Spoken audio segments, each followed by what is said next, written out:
concept called Ikigai. It's a Japanese concept which means a reason for being. And this one is from one of my other seminars. I picked it up so that I can explain how you should actually choose the topic for your book. And you can go and read this book. This is a book actually. If you want to read this book, it's by Hector Garcia, and he's the co-author of Ikigai, the Japanese secret to a long and happy life. All right. So, and this graphic on the right side of the screen explains all about Ikigai, and this is all about finding your Ikigai, which means the Ikigai is the center of all the 4 concentric circles here. The first circle, the top yellow, represents what you love, and the next one represents what the world needs, and the circle at the bottom represents what you can be paid for, and finally on the right hand, the left hand side, you see what you're good at. So depending on what you have already figured out of these 4 circles, you are in probably in a particular intersection. Let's say you're in the top 3 circles are intersecting for you, then you have delight and fullness, but there's no wealth because you have ignored what you can be paid for. Have you seen so many people out there who have, who are doing what they love, and they're also doing what the world needs right now, and they're also so good at doing that. Most charitable organizations, professional, there are some really good professionals who are working to what they love, but they are really broke because they are not being paid for. They have not chosen to do something that the world actually is willing to pay for, right? The world needs it, but they're not willing to pay for it. There are so many obsolete there are so many people in professions that are obsolete, no longer valid, no longer required, no longer, people are not willing to pay for it, even though they have the passion for it. Similarly, there are so many people who are in the other side of, there are 4 other intersections you can see. The intersection of what you love, what the world needs, and what you can be paid for. In that intersection, there is excitement and complacency, but sense of uncertainty, because anyone can come and displace you because you have ignored that you are not good at what you are doing. Right? And similarly, the next one, comfortable but feeling emptiness. You have money, you're good at what you're doing, you're also doing what the world needs, but you are not loving what you're doing. That will create the feeling of emptiness. That's also the reason why so many people who are actually doing very comfortable in their jobs, they quit their jobs and start their own businesses because they have felt the emptiness. And now they go on to do what they love to do.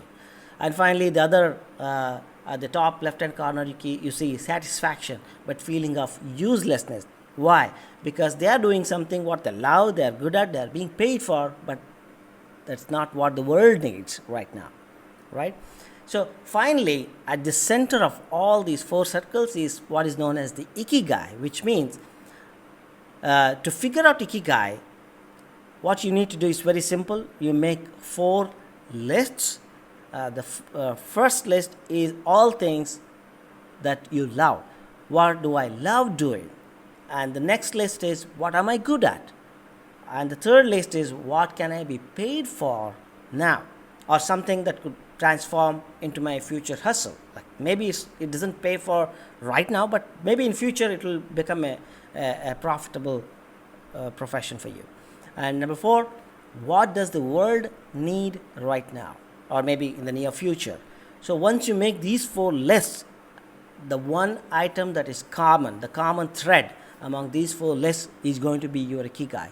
And if you can figure out your Ikigai, you have the topic for your book, you have the topic for your speech, you have the topic for your TV show, you have a topic for your own seminar, you have the topic for everything that you can do. You have figured out you. You have figured out your essence. You have figured out your core. That is your Ikigai. And this, folks, I tell people, not just for writing a book or writing your speech, figure out the Ikigai. It need not be just one thing. Remember, you can have a bunch of Ikigais. You can figure out maybe 3, 4, 5 whatever the number is arbitrary. When the thing is, you figured out your ikigai, that will become your message to the world.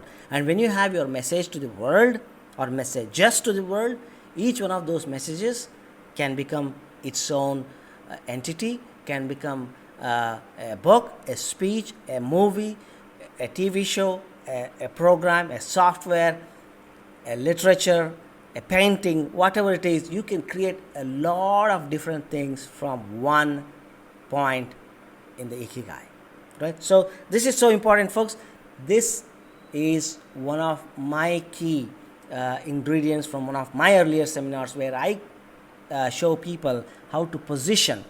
I'm a frameworks person. I create frameworks for achieving different results at higher levels of growth and performance. So this is one of these frameworks for you to get started. How cool is that?